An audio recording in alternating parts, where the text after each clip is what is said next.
Yang kedua, syarat berdoa kata Allah, wa khufyatan, tersembunyi. Jadi syarat doa apa? Yang pertama, penuh rasa hormat, dengan kerendahan hati, hadapkan wajah batinmu kepada wajahnya, jangan menghadapkan wajah batinmu pada yang kamu minta. Kamu gak sopan. Bayangkan, kalau kita berdoa, kita mendikte Allah ya dengan segala permintaan, seolah-olah yang kita minta itu kita tahu akibatnya. Betul nggak? Makanya semakin kita meminta, semakin jauh kita dengan yang kita minta. Kenapa? Karena yang kita minta itu belum tentu baik menurut Allah. Coba perhatikan saya. Allahumma rabbana la tuzigh qulubana ba'da idh hadaitana.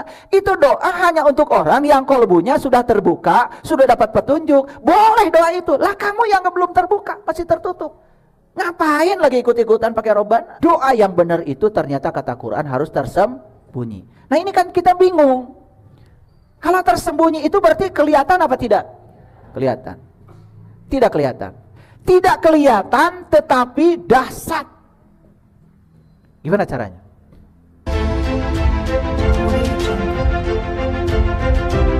Mustahil itu hanya buatan pikiran kita. Lihat saya semuanya. Ada panjang, ada lebar, ada tinggi. Disebut apa? Volume. Dalam bahasa matematika itu disebut 3 dimensi. Ditambah nih 1 dimensi lagi waktu, jadi 4 dimensi. Nah ingat, kita ini dari kecil hidup ya, hidup dari kecil di ruang 3 dimensi dengan segala keterbatasannya. Betul Bapak Ibu?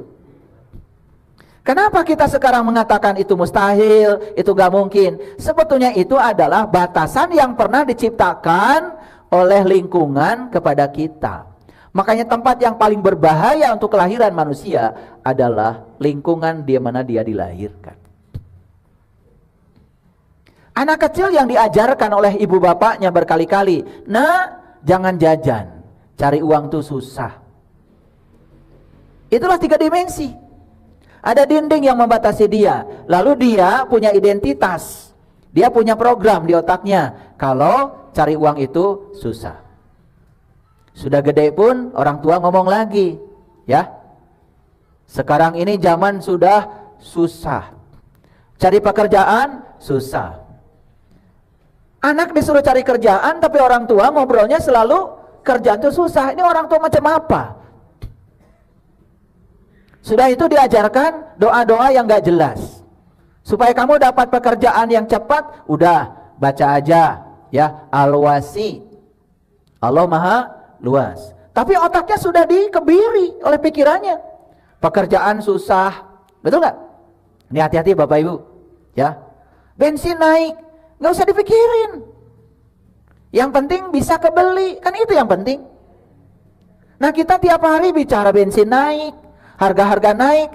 Lihat, orang yang berpikir hari ini bensin naik, harga naik, maka kita akan divalidasi oleh semesta dan kita akan mendapatkan kesulitan untuk mendapatkannya. Tapi mereka yang berpikir ya dan merasakan, gak apa-apa naik, yang penting kebeli. Gas naik, gak apa-apa naik, yang penting kebeli. Beda, orang yang berpikir langka dengan orang yang berpikir ada. Nah ini yang mau saya bangun. Maka saya sebut, saya hari ini mau ngasih hadiah. Bapak Ibu sekali lagi, mustahil itu tidak ada. Ayo lihat saya semuanya. Dulu ketika pesawat terbang belum ada, semua orang di dunia ini berpikir bahwa tidak mungkin kita bisa terbang. Tidak mungkin besi bisa terbang. Setelah ada orang yang melakukannya, yang mustahil ini kemudian menjadi masuk akal. Perhatikan saya. Ternyata yang mustahil ini menjadi masuk akal. Ada orang ya yang kemudian melakukan penelitian tentang apa? Tentang kecepatan udara dan tekanan. Namanya Bernoulli. Orang fisika. Ya? Orang fisika. Ternyata begitu udara bergerak cepat, Bernoulli itu cuma gini aja. Dia sedang menyaksikan kejadian di alam. Ya, perhatikan. Ini atap rumah Di sini ada angin bergerak cepat. Sebut aja badai. Ternyata atap rumahnya mengangkat. Ulangi. Ada angin bergerak cepat di atas atap rumah. Ini atap rumahnya. Ternyata atap rumahnya terangkat. Kalau Bapak Ibu lihat kejadian itu gimana? Subhanallah, innalillahi wa inna ilaihi raji'un. Telah terjadi bencana. Begitu? Itulah bedanya kamu dengan Bernoulli. Lihat saya sekali lagi. Ada angin bergerak cepat, atap terangkat. Nah, dia mikir, waktu angin tidak bergerak cepat, kan atap diam. Kok waktu angin bergerak cepat, dia terangkat? Langsung otaknya mikir, jangan-jangan ada hubungan antara kecepatan gerak angin dengan tekanan. Ini kalau atap rumah nih, kan angin yang di bawah ini diam. Betul nggak? Sedangkan angin yang di permukaan atap itu bergerak cepat. Apa yang terjadi? Ketika dia bergerak cepat, dia menduga tekanan udara di sini mengecil seketika. Sedangkan di bawah, karena angin tidak bergerak cepat, tekanan udaranya besar. Yang menyebabkan dia terangkat itu karena terjadi perbedaan tekanan antara di permukaan atap dengan di bawah. Nah, perbedaan tekanan itulah yang disebut dengan gaya angkat pesawat. Makanya gaya angkat itu tekanan dikalikan luas. Makanya orang ya bisa membuat pesawat. Kenapa? Perbedaan tekanan itu kemudian mendorong sayap badan pesawat sehingga pesawat terangkat. Itu inspirasinya ketika dia melihat angin bergerak cepat di atas atap, atap terangkat. Itu jadi pesawat Bapak Ibu. Coba Bapak Ibu, lihat kejadian di alam. Gimana tuh? Innalillahi wa inna ilaihi raji'un. Kebanyakan ngomong begitu kita itu, ya. Tidak mengamati mengapa itu terjadi. Ya lihat saya semua. Jadi pesawat itu apa sih?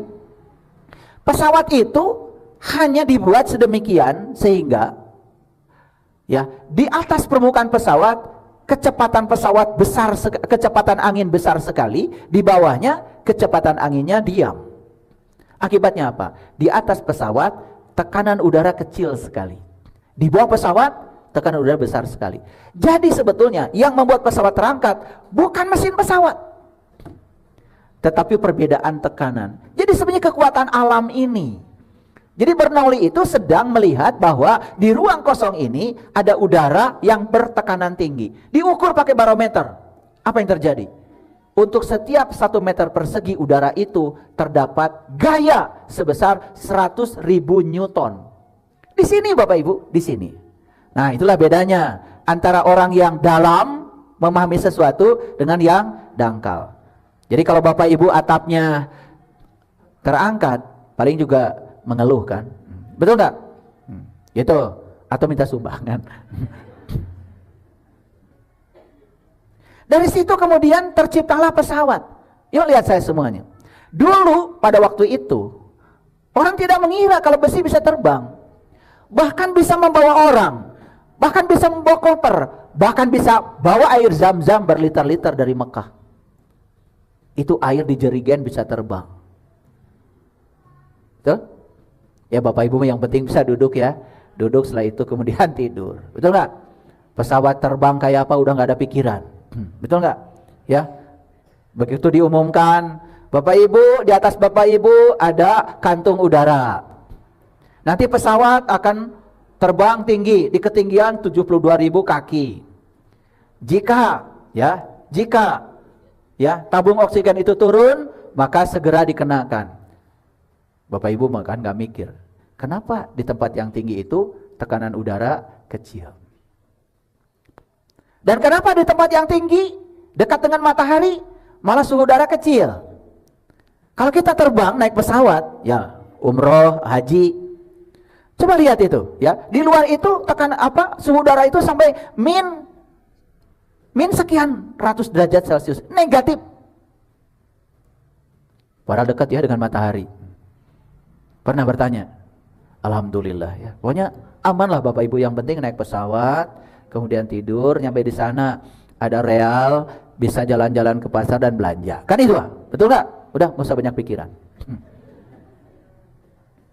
Tetapi kita ini sering sombong, pengetahuan tidak ada, tapi sombongnya luar biasa.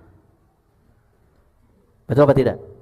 Sekali lagi, dulu di zaman itu, ya, orang berpikir bahwa tidak mungkin besi bisa terbang. Jadi kata-kata Nelson Mandela betul? Ya, segala sesuatu itu mustahil sampai akhirnya seseorang melakukannya. Yuk sekarang masukkan di otak kita, tidak ada yang mustahil. Yes? Yes? Okay. Bapak Ibu akan bisa jalan-jalan keliling dunia? Yes. Jawabannya kayak gitu. Ini belum selaras nih antara pikiran dan perasaan ini. Belum selaras. Masih belum percaya dengan saya. Nih lihat saya semuanya. Kenapa Bapak Ibu jawabannya ragu-ragu? Karena Bapak Ibu sedang berpikir cara. Di mana kita berpikir cara? Di dimensi 3. Kita masih membawa ya dimensi 3 yang diciptakan oleh leluhur kita, orang tua kita ke sini.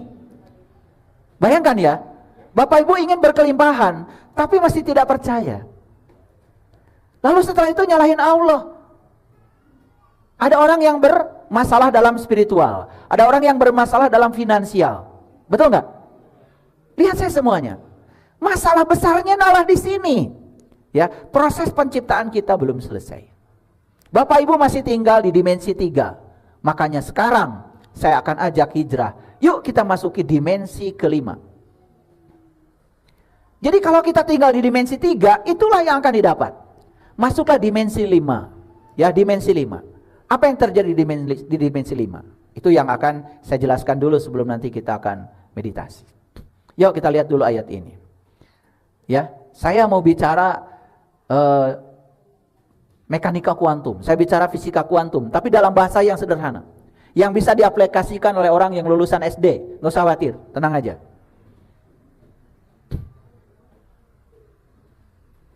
Saya coba bahasakan dalam bentuk yang sederhana. Tapi baca dulu ayat ini. Yuk kita lihat ayat ini. Ini surat Al-A'raf ayat 55. Saya bacakan ya bahasa Arabnya, takut nggak percaya. Ud'u, tuh ada kata ud'u, doa. Ud'u rabbakum, berdoalah kepada rabbakum Tuhanmu. Tadarruan, dengan penuh rasa hormat. Tadarru itu rasa hormat. Dengan rendah hati. Ya. Bapak Ibu kalau berdoa rendah hati enggak? Jawab dong. Rendah hati apa tidak? Atau tidak mengerti?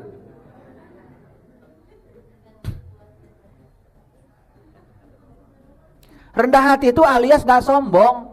Gitu aja. Suka gak ngatur-ngatur Allah supaya Allah ngikutin keinginanmu? Jawab dong. Sombong gak itu? Katanya rendah hati. Suka maksa-maksa gak sama Allah? Supaya segera punya rumah bagus, segera punya mobil bagus. Suka maksa gak? Suka. Sombong gak itu? Sesuai dengan hukum alam gak itu? Itu supernatural atau tidak? Tapi suka gak dilakukan? Udah, kalau udah ketemu saya Bapak Ibu tuh jadi pada sadar. Oh, makanya bahaya kan ketemu saya. Bahayanya ketemu sadar itu kalian, bahayanya ketemu saya, kalian jadi sadar. Itulah bahayanya. Makanya kajian saya itu sangat berbahaya karena membuat orang jadi sadar.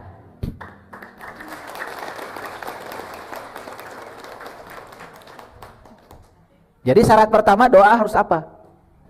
Tadarruan, penuh rasa hormat.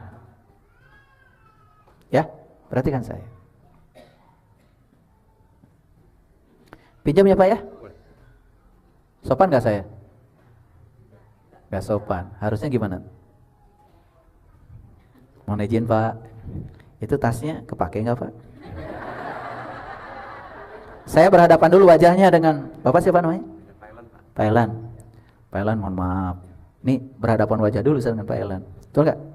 Ya. Itu tasnya punya Bapak? Bagus Pak tasnya. Kepake nggak Pak? Oh dipakai ya. Ya. Nanti kalau udah nggak kepake, kasih tahu saya Pak ya. Saya kan berharap tas, tapi saya kan tidak mungkin langsung ke tas. Saya harusnya berhadapan wajah dengan Pak Elan. Itu namanya tadarru. dengan penuh kerendahan hati.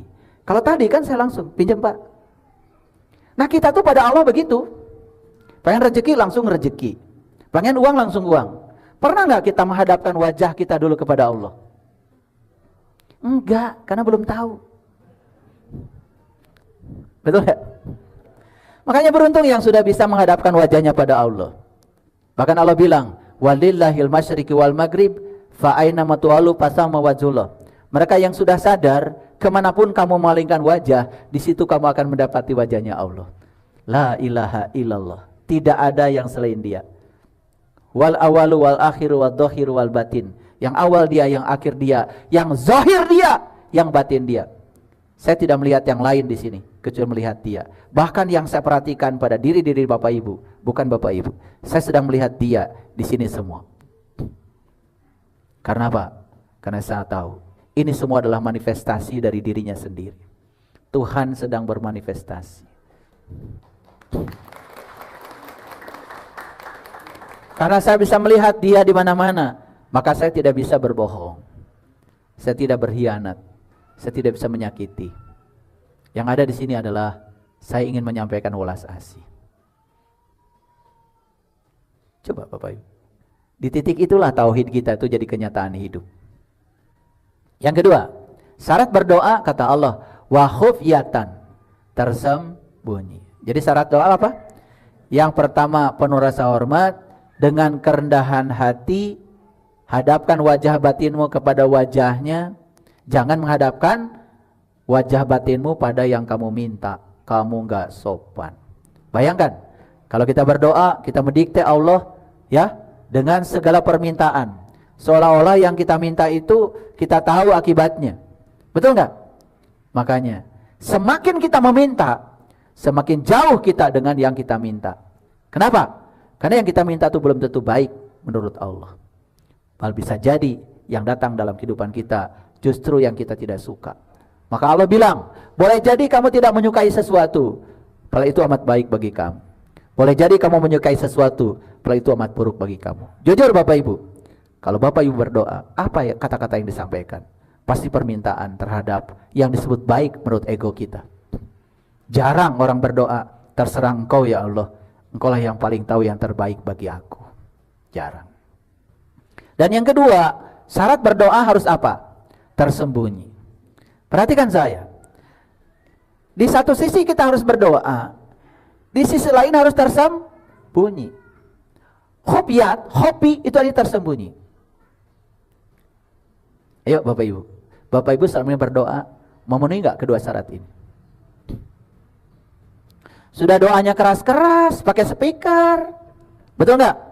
Pakai bahasa asing. Ya. Cuman bilang amin, amin, amin, gak jelas. Begitu ditanya yang kamu aminkan tadi apa? Gak tahu. Lalu yang baca doanya juga bahasa Arab. Lucu lagi ketika yang doa ditanya yang kamu panjatkan pada Allah tadi, dia juga gak tahu. Yang penting Robana.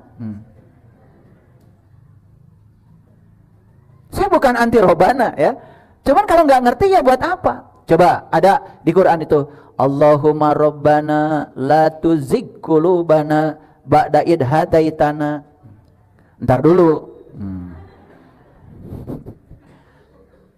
Udah pinter itu. Pasti lulusan pesantren itu. Sampai situ udah dulu lah. Rabbana la tuzigh qulubana ba'da id hadaitana. Ya Allah Tuhanku, janganlah Engkau palingkan lagi kolbuku setelah aku dapat petunjuk. Jadi itu doa buat siapa?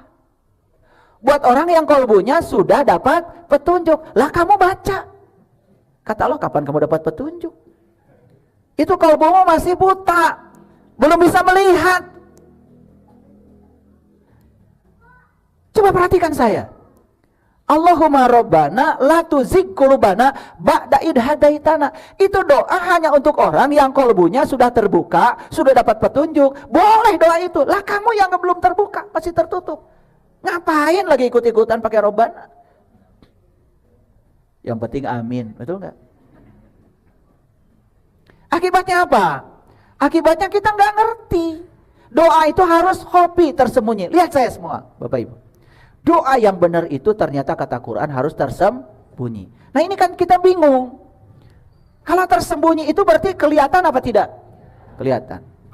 Tidak kelihatan. Tidak kelihatan tetapi dahsyat. Gimana caranya? Dua alatnya. Satu, pikirkan yang kita dambakan. Yang kedua, rasakan seolah-olah yang didambakan itu sudah terjadi.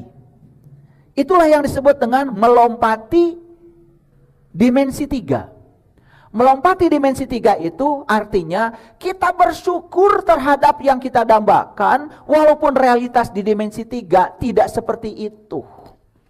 Contoh, kita sedang sakit di dimensi 3. Kita larut pada sakit, kita jadinya tidak kemana-mana.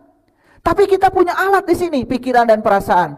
Rasakan, pikirkan, seolah-olah saat ini di sini sekarang kita sudah sembuh.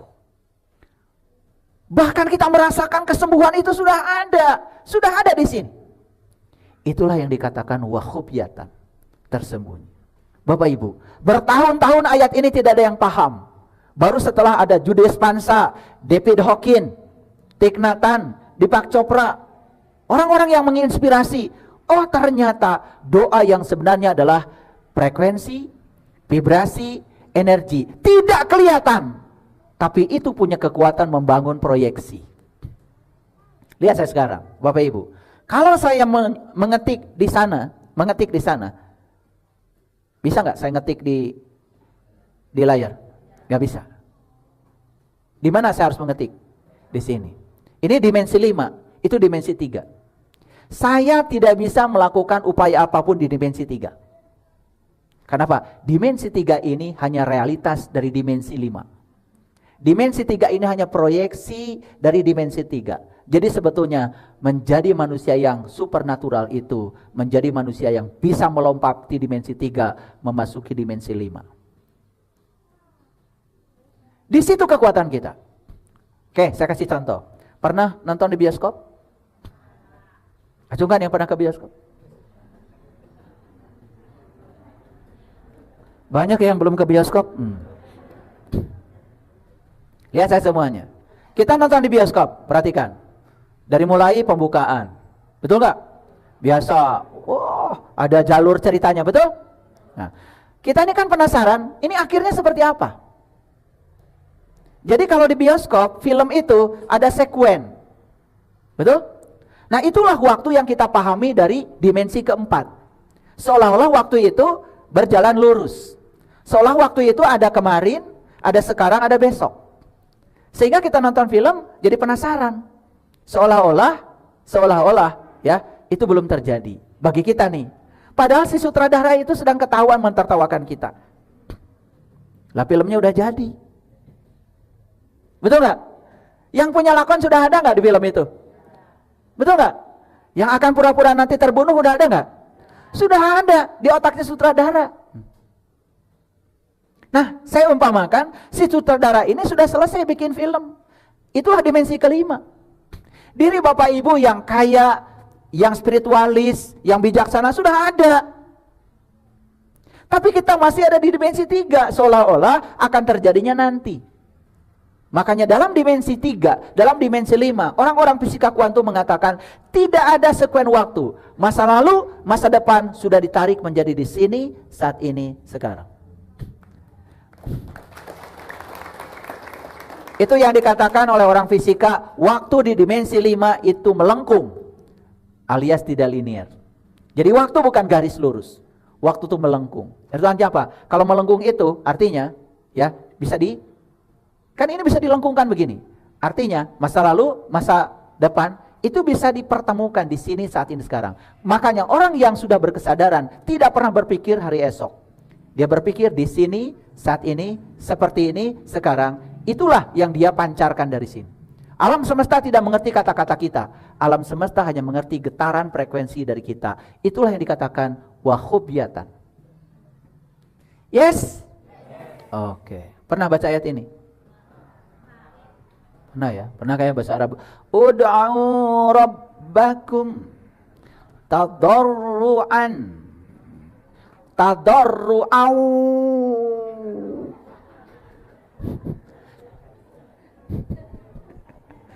idgham bigunah itu ya. Ya, idgham bigunah. Karena ada kasratain bertemu dengan wawu. Ya, nun, mim, wawu biguna. Jadi bacanya tadarru'au. Au. Setelah ditanya, itu isinya apa, Bu? Teuing. Padahal ini petunjuk tentang cara berdoa. Betul enggak? Jadi kita kehilangan intisarinya. Dan sekarang saya buka. Jadi doa itu satu, bagus kalau Bapak Ibu kenal siapa Tuhannya. Supaya saat berdoa hadapkan wajah batinnya kepada wajahnya, bukan dihadapkan pada permintaan kita. Yang kedua, tersembunyi. Ya, semesta ini tidak memahami kata ingin, kata akan, karena itu di masa depan. Dalam dimensi kuantum, masa depan tidak ada. Karena masa depan itu sudah ditarik ke sini, saat ini seperti ini. Kalaupun masa depan itu ada, akan diperlakukan saat ini. Kayak tadi pagi, saya tanya ya, semua yang ada di komunitas Bumi Spiritual Indonesia, apakah di sini saat ini kita ada masalah? Tidak ada. Masalah itu adalah situasi kehidupan yang dibentuk oleh pikiran. Masalah itu adalah ilusi dari pikiran kita sendiri. Oke, yang belum mengerti sampai situ gak usah dipikirin. Agak berat memang kajian hari ini ya. Kita mau hijrah. Oke, yang kedua perhatikan. Surat Al-A'raf 205. Pokoknya masih Al-A'raf dua-duanya.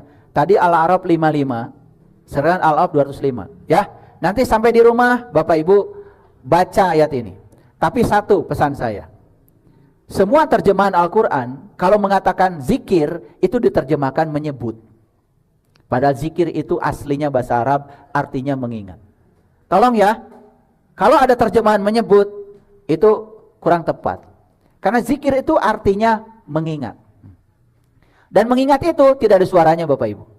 Tersembunyi. Yes? Bisa ingat sama orang tua? Tuh kan gak ada suaranya. Ya, gak usah nyebut-nyebut namanya kan? Iya kan? Iya. Ya kalian bisa ingat sama orang tua masing-masing. Tapi kalian gak bisa mengingat bapak saya. Betul gak? Bapak saya itu Pak Komar. Coba ingat gak sekarang? Tetap gak ingat kan kalau sebut namanya. Makanya sebelum tahu barangnya kita tidak akan bisa ingat. Bagaimana kita bisa ingat sama Allah? Kenali dulu Allah, baru kamu bisa ingat.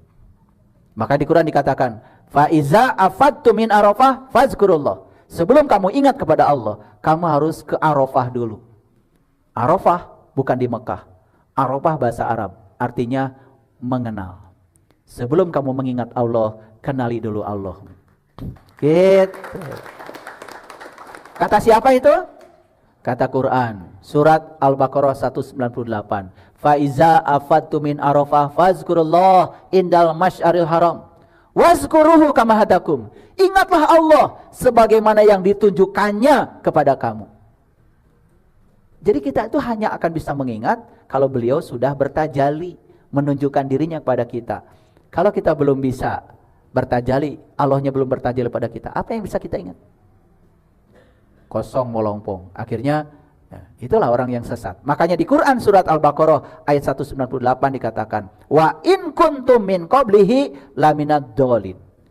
Jika kamu belum bisa mengingat kepada Allah, maka kamu adalah orang-orang yang sesat.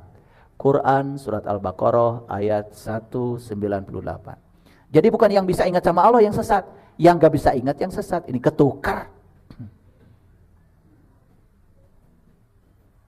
Yes? Oke. Yuk lihat nih, saya bacakan bahasa Arab. Wazkur rabbaka. Dan ingatlah Tuhanmu.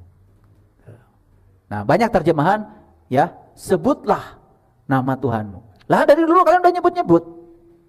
Betul nggak? Mana yang bagus? Minum air atau nyebut-nyebut nama air? Air. Air.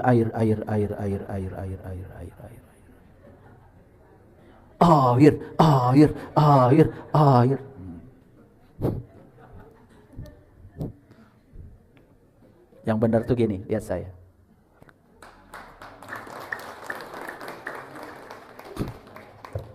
Dah, langsung. Manfaatnya keras. Betul gak Pak Ridwan? Oke, lanjut. Dan ingatlah Tuhanmu dalam dirimu.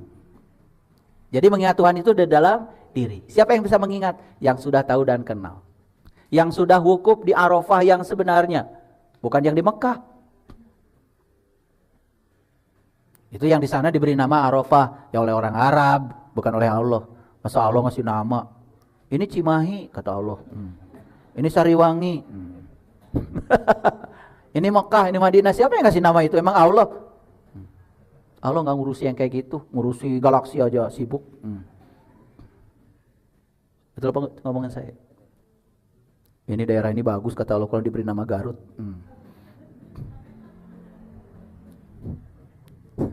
Ini bagus nih kalau dikasih nama Bandung kata Allah.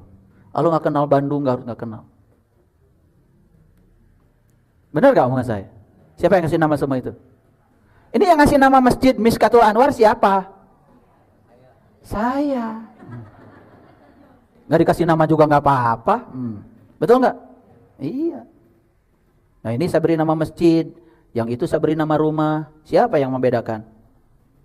Kan saya. Yang ini disucikan, yang ini nggak disucikan, yang sana. Siapa yang tidak mensucikan? Kan saya. Ini disucikan oleh saya, yang itu tidak disucikan oleh saya. Terus saya setelah mensucikan masjid ini sibuk. Betul nggak? Awas, tidak boleh ada sandal ke sini. Sibuk sendiri jadinya saya. Ini rumah Allah bukan? Bukan. Masa Allah pesan rumah sama saya? Kata Allah, tolong ya dibikinin rumah. Namanya Masjid Miskatul Anwar. Perasaan gak pernah begitu Allah. Ya Allah cuma bilang, langit dan bumi tidak akan cukup menampung zatku. Tapi kolbunya orang yang beriman, itulah rumahku. Oke? Lanjut? Oke.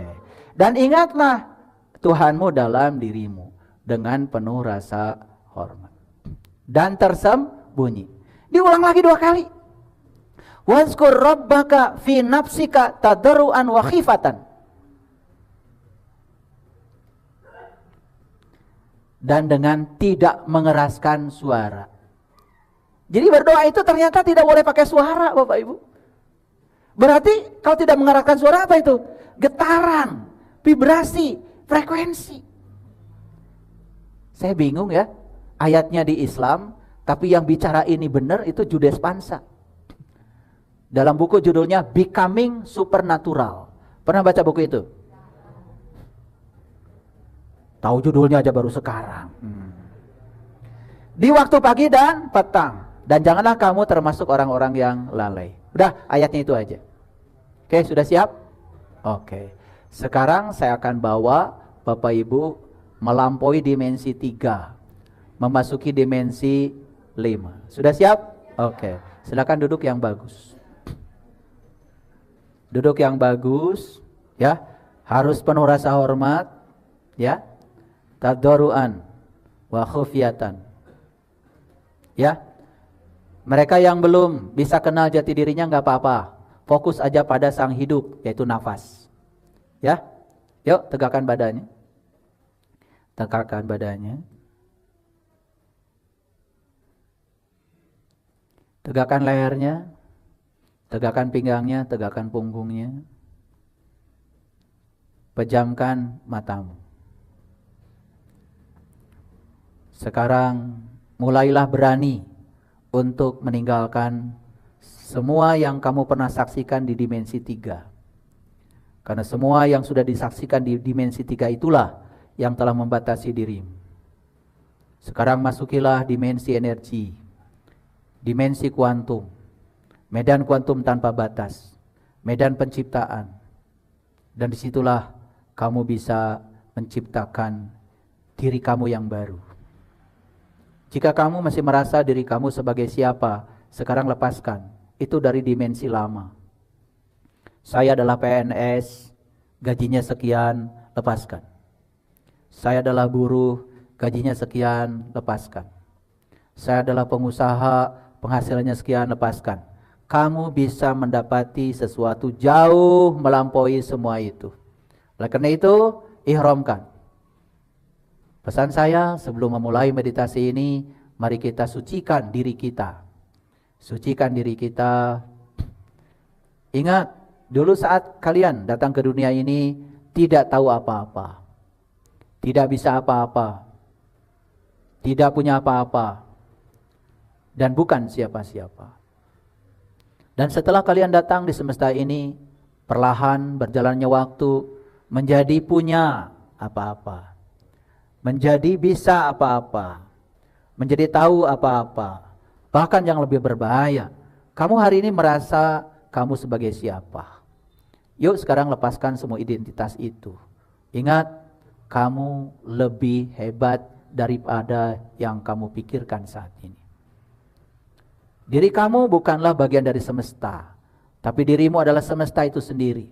Kamu bukan debu yang ada di semesta, kamu adalah semesta itu sendiri.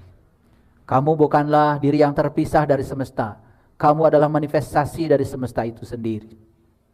Itulah identitasmu yang sesungguhnya.